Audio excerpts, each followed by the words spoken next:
Hello everyone, आप लोग कैसे हो। मैं आशा करता हूँ आप लोग ठीक होंगे। आज मैं बताऊंगा जब भी आप स्विमिंग पूल का वर्क करवाएं तो उसमें कौन कौन सी गलती आप ना करें जिसके कारण आपके स्विमिंग पूल में लीकेज आपको कभी रुक नहीं सकती। नंबर 1, आज मैं बात करूंगा कोर कटिंग के बारे में। आप स्विमिंग पूल में कोर कटिंग करवाते हैं तो मैं जो कहता हूँ मेरी बात गौर से सुनिएगा। कभी भी आप स्विमिंग पूल में कोर कटिंग ना करवाएं। उससे क्या होता है, पहला नंबर आपका जो वाल है, पहला दिक्कत जहाँ आती है, आपका जो वाल है उस वाल में मजबूती कम हो जाता है क्योंकि उसका सिर्फ सरिया है और वो कंक्रीट का जो हैवीनेस है वो कट जाता है। नंबर 1। नंबर 2 कि आप जब भी कोर कटिंग करवाते हैं तो उसमें आपका जो वाल का जो लाइफ है वो कम हो जाता है। इसलिए आप जब भी स्विमिंग पूल का काम करवाएं ये गलती ना करें, कोर कटिंग ना करें।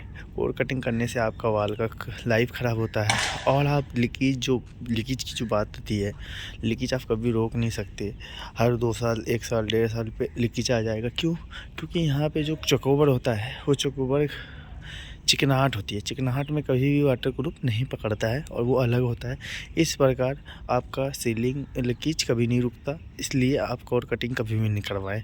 और कोर कटिंग ना करवाएं, क्या करवाएं कि आपका कोर कटिंग से आप बचें। देखिए, पहला नंबर, आप जब भी वॉल कास्टिंग करते हैं, आपको पता है कि हमारा स्विमिंग पूल है, इसमें बहुत सारा कनेक्शन करना है, बहुत सारा कनेक्शन भी होगा, बहुत सारा इसमें रिवायरिंग वगैरह भी होता है, जैसे कि आपको दिख रहा होगा। इसमें बहुत ज़्यादा काम होना है तो आप ये काम कर सकते हैं। जैसे आपको दिख रहा होगा जगह जगह इसमें कोर कटिंग करवाया हुआ है क्योंकि हर जगह स्विमिंग पूल में कहीं लाइट लगना है, कहीं कुछ लगना है, कहीं कुछ लगना है।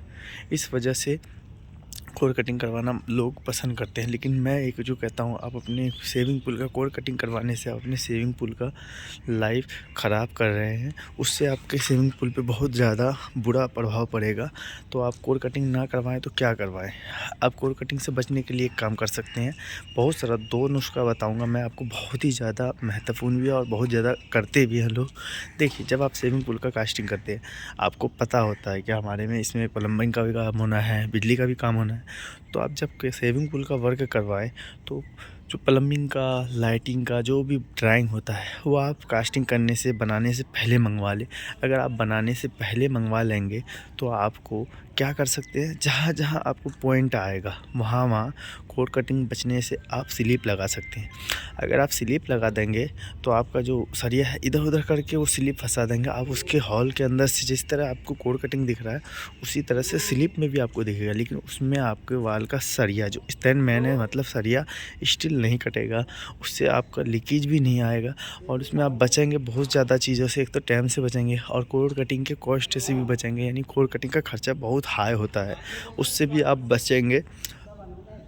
और अगर आप स्लिप फंसा देते हैं, उसमें लगा देते हैं स्लिप, आप पैप काट के स्लिप लगा देते हैं तो आप कोर कटिंग से ही बचेंगे।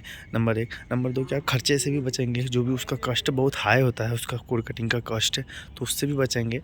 तो आप स्लिप लगा के चले, प्लम्बिंग का पैप, बिजली का पाइप का जो स्लिप लगता है वो लगा के चले।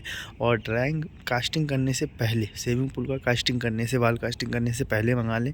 उससे आपको ये मदद हो जाएगी कि आपका पाइप कहाँ कहाँ आ रहा है और उस प्रकार से आप स्लिप लगा देंगे और कोर कटिंग से भी बच जाएंगे और अपने वाल का, अपने घर का जो नुकसान है उससे भी बच जाएंगे। मिलते हैं हम इसी तरह की किसी महत्वपूर्ण वीडियो में, तब तक के लिए धन्यवाद। और वीडियो अच्छी लगी तो वीडियो को लाइक करें, चैनल को सब्सक्राइब करें, बेल आइकन जरूर दबा दें। आप जब भी कोर कटिंग करवाएं बिल्कुल ना करवाएं कोर कटिंग, स्लिप फंसा के चले। और स्लिप फंसा के चलेंगे तो आपको खर्चे से भी बचेंगे और स्विमिंग पूल का आपका लाइफ भी मजबूत रहेगा, हैवी रहेगा।